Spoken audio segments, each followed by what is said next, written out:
Hello, this is Frida. Welcome to my channel.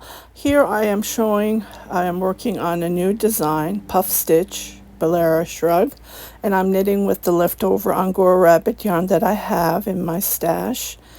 And this is a test knit, so I will come up with the tutorial. It's done in pieces, unfortunately, so I will be working on the raglan top down as I figure out how to knit this.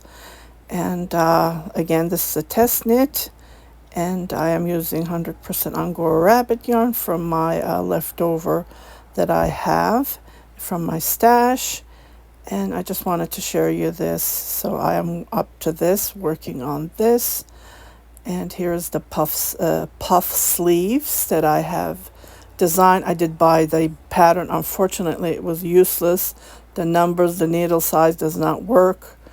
And so I'm making this up as I go. And I checked, no one did a tutorial on how to knit the puff stitch, puff sleeves. So it is a challenging for me because I don't remember, maybe when I was a kid, I made one for my doll. And now I'm working on the other side of the sleeve.